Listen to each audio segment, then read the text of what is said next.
1865. Un rapport au Conseil général de l'Association internationale des travailleurs qui pose les bases de l'analyse marxiste du mode de production capitaliste.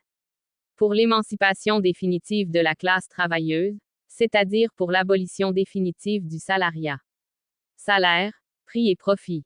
Karl Marx. Le profit se réalise lorsqu'une marchandise est vendue à sa valeur. Supposons qu'une heure de travail moyen renferme une valeur de 6 pence, c'est-à-dire que 12 heures de travail moyen contiennent une valeur de 6 shillings. Supposons, en outre, que la valeur du travail soit de 3 shillings, c'est-à-dire le produit de 6 heures de travail. Si, de plus, dans la consommation de la matière première, dans l'usure des machines, etc., employé pour une marchandise déterminée, était incorporé 24 heures de travail moyen, sa valeur s'élèverait à 12 shillings.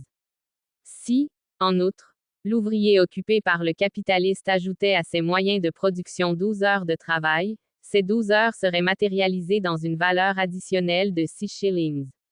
La valeur totale du produit s'élèverait donc à 36 heures de travail cristallisé, c'est-à-dire à 18 shillings. Mais comme la valeur du travail ou le salaire payé à l'ouvrier ne serait que de 3 shillings, le capitaliste n'aurait point payé d'équivalent pour les 6 heures de surtravail fournies par l'ouvrier et incorporées dans la valeur de la marchandise.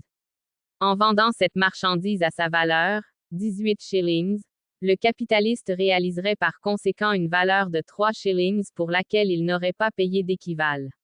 Ces 3 shillings constitueraient la plus-value qu'il aurait encaissée, c'est-à-dire le profit. Le capitaliste réaliserait par conséquent le profit de 3 shillings non pas en vendant sa marchandise à un prix supérieur à sa valeur, mais en la vendant à sa valeur réelle. La valeur d'une marchandise est déterminée par la quantité totale du travail qu'elle contient. Mais une partie de cette quantité de travail représente une valeur pour laquelle a été payé un équivalent sous la forme de salaire, une autre partie est incorporée dans une valeur pour laquelle on ne paie pas d'équivalent. Une partie du travail contenu dans la marchandise est du travail payé, une autre partie est du travail non payé.